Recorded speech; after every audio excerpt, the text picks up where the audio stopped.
Hey folks, this is Jake Davis with an on the fly review. No, it's not. This is the top five video. I'm ranking my picks for the best actress and leading role for 2022. Uh, I've already covered director and the supporting roles, so let's just get right into it.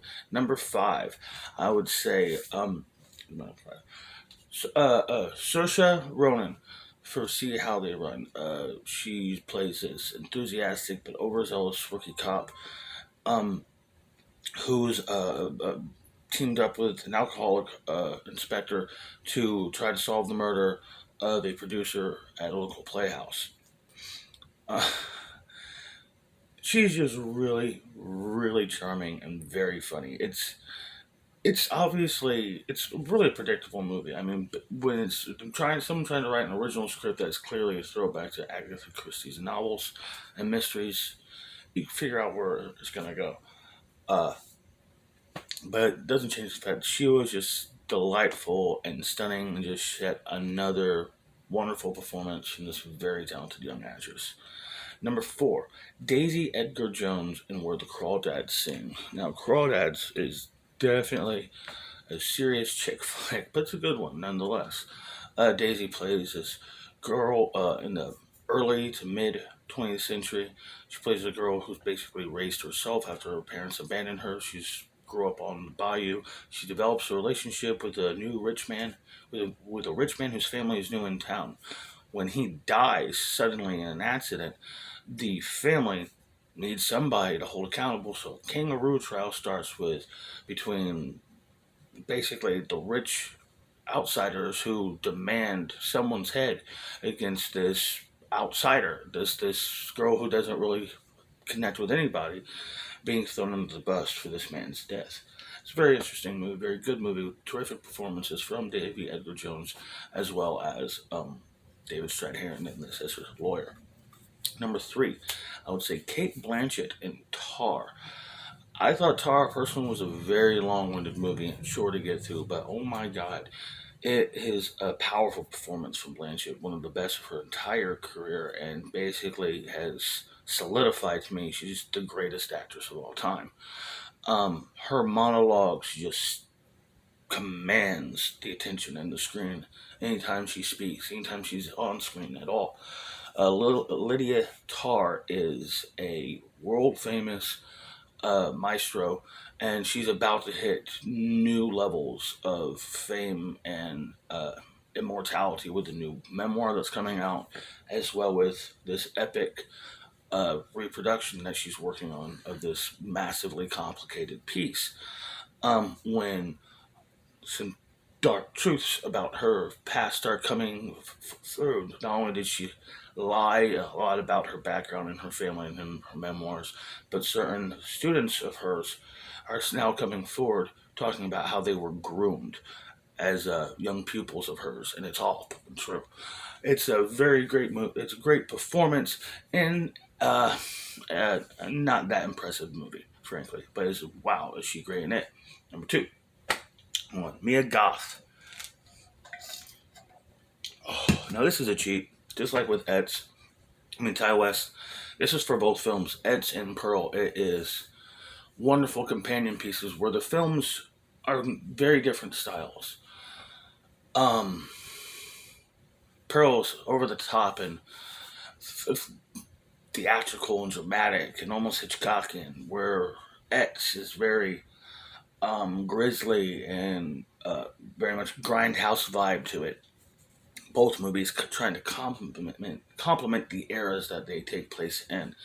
Initially, we meet Pearl as this old, withered woman her and her husband rent out their guest house on their farm and pretty much murder you if you're too attractive when you show up. uh, a group of people trying to make their first porno is a desperate way to, make something with their lives. Are the targets of these old people when they come to shoot the movie there. With Pearl, we jump back 60 years in the past to where Pearl has been now living on the same farm, but it's her parents' farm. She's helping them take care of it while her husband's off during World War One.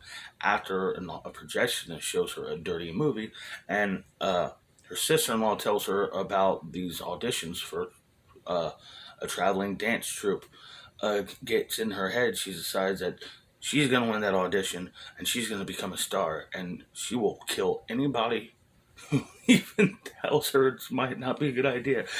Uh, Star making performance here. My golf, like, just a powerhouse in this. No way around it. And of course, my number one could only be number one.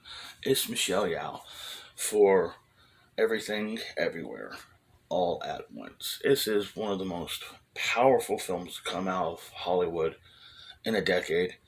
Um, and it's truly profound. They use the multiverse shit, and even when you take into time travel movies with alternate timelines and shit like that,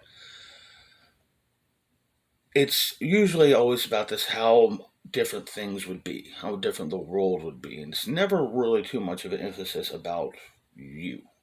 Because the truth is, you are always you. And usually in the script for like Back to the Future, that's just that way because we have to keep Marty McFly consistent.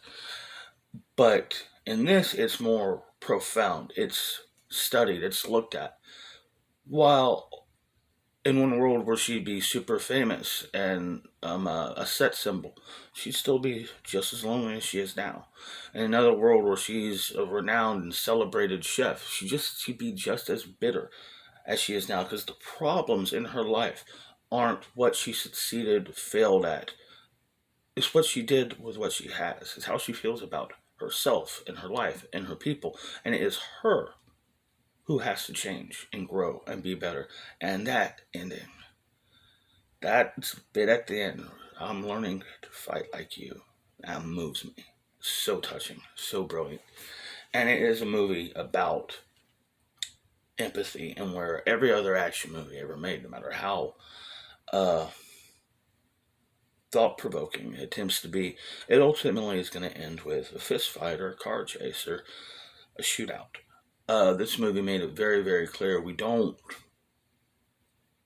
win anything with a fist fight, so maybe a purse, but it's when you reach the other person and you can empathize and understand them to the point where there's no reason to fight anymore. And that's great. Fucking great movie. Profound film. And I'll give you some runner ups. Melissa Barrera as the as the schizophrenic daughter, illegitimate daughter of Billy Loomis, was a cool and interesting take on a new final girl. You know, since Nev Campbell's not going to be the main character in the movies going forward, even though she's apparently going to be in it some way. uh, I liked this character. I liked this approach to this character. I thought she was a cool character. I liked Melissa's performance in it very much. Same thing with her little sister, Jenna Ortega, was also very good in Scream 2. In Scream 6. Was it Scream 5? 6 is the one coming out soon. Abigail Cowan in Redeeming Love, another hokey chick film, but it was a well-made chick film, and I thought Abigail was good in it.